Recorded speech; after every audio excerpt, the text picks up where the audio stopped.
Hello, mindful friends. Today we're going to be talking about how to navigate an overreactive world. And I think we're kind of all experiencing that right now, of noticing this heightened energy, how people are reacting quicker, with more aggression, more emotion, more kind of importance behind what they're trying to say or do, and how that can affect all of us in the way that we're receiving the communications from others, the way that we are communicating and interacting, and how if we're not aware and we're not careful, it just creates this ripple effect that will just keep growing. You know, we pass it on to everyone around us, and the more that others are getting reactive, the more we are, then the more we are feeding that into the world, the more it passes on to others, and it just starts multiplying. And that's not what we want, right? Just like story I tell often of Thich Nhat Hanh saying about the refugees in the boat. If everybody's panicked and overreactive, the boat has a lot more chance of flipping. So overreactivity is not helpful to us, our physical well-being, or the well-being of the world around us. We want to be able, you know, have at least one person in the boat, as Ty had said, that's calm and centered and peaceful and doesn't overreact, and that tends to be enough to bring enough calming energy to center the others around us, and would decrease the likelihood that that boat would capsize. So when we notice this in the world, we want to stay really aware and trying to create that grounding within ourselves, trying to break the pattern of overreactivity, which I admit, even within myself, it's really hard to do. And the reason is that we are kind of absorbing and taking on the energy around us. So whether we register it consciously or not, as we're scrolling through Facebook or Instagram or listening to conversations around us, if they're all really heightened, carry aggression, carry reactivity, carry really strong opinions, fighting opinions, that gets integrated into our own system. We start kind of seeing the world that way. We're watching for it around us. We are starting to assume that those around us are carrying those energies and will react to us in that way as well. So we're on edge. We start creating barriers around ourselves to self-protect. And the more that we harden, the faster we snap.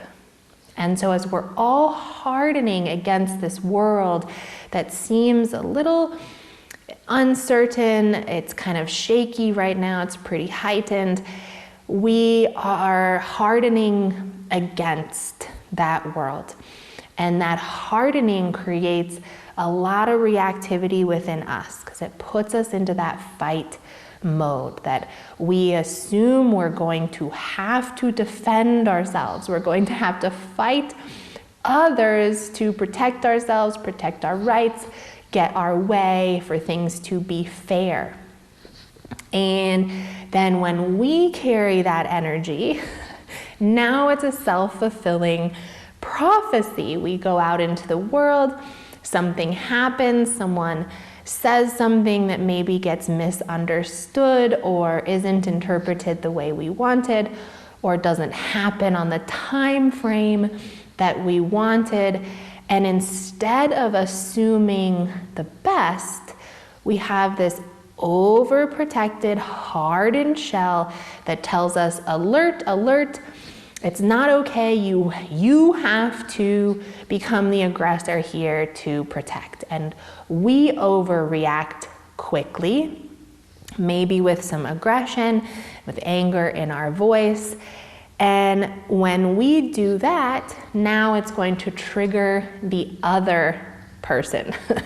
So now we created the situation that we in our minds were assuming was going to happen because we treated them poorly. Now they're saying, self-protect, this person is aggressive to me. I'm going to respond in kind and take out my weaponry as well.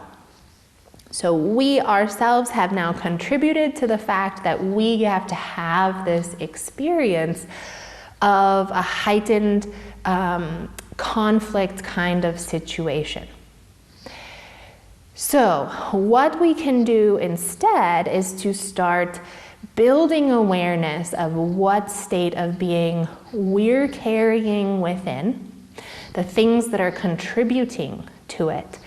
So if we notice through the day when I'm scrolling through Instagram, the feed that I'm getting is heightening my self-defense need. It's making me feel insecure. It's making me feel like there's dangers out there in the world.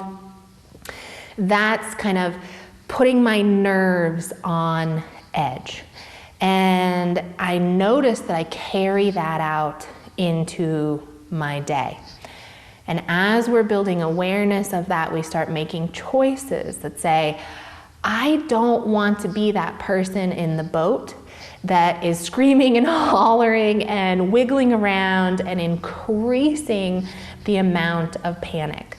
I want to be the person that's calm and centered. So I'm going to make a choice and say, this certain person with these conversations is heightening my reactivity. I'm going to limit my contact there.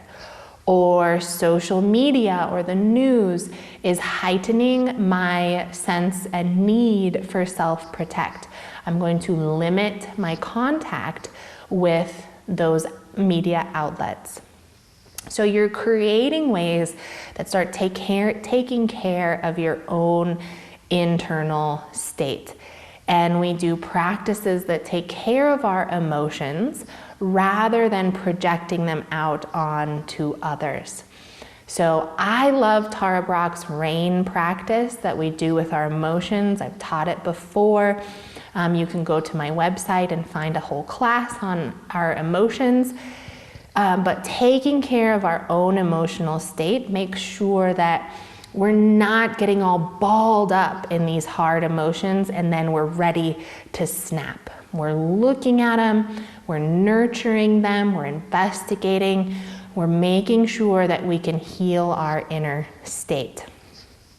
And when we're in this calm, centered state and we go out into an overreactive world, it can still feel discouraging and disheartening if we're met with overreactivity.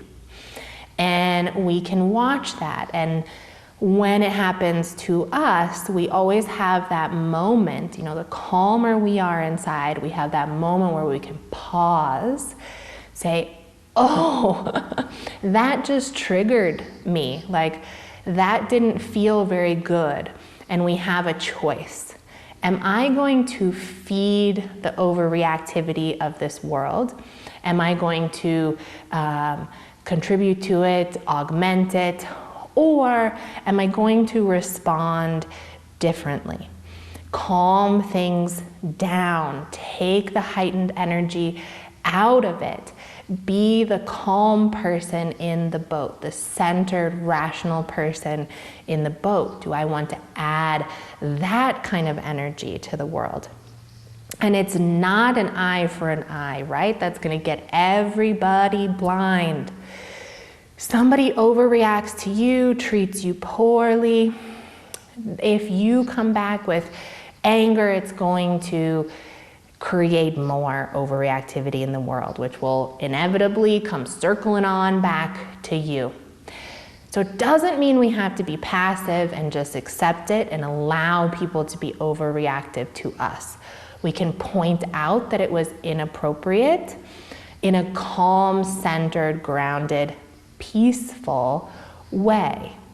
But we want to watch and help ourselves by not feeding those aggressive, overreactive energies.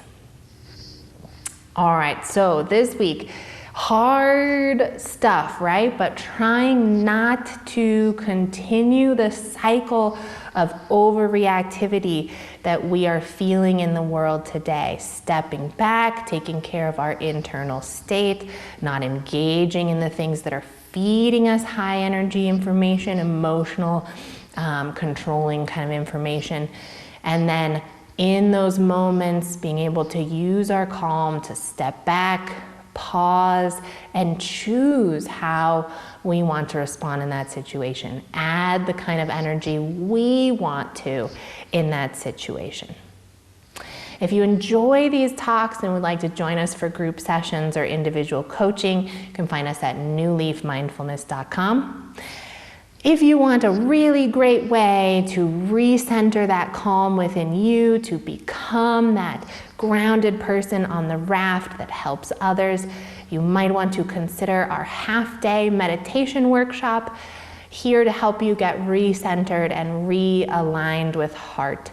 And that's on February 1st. You can find these teachings and many more in my books, Living from the Heart and Healing Mindfully. And don't forget to like, share, and subscribe. I hope to see you all very soon.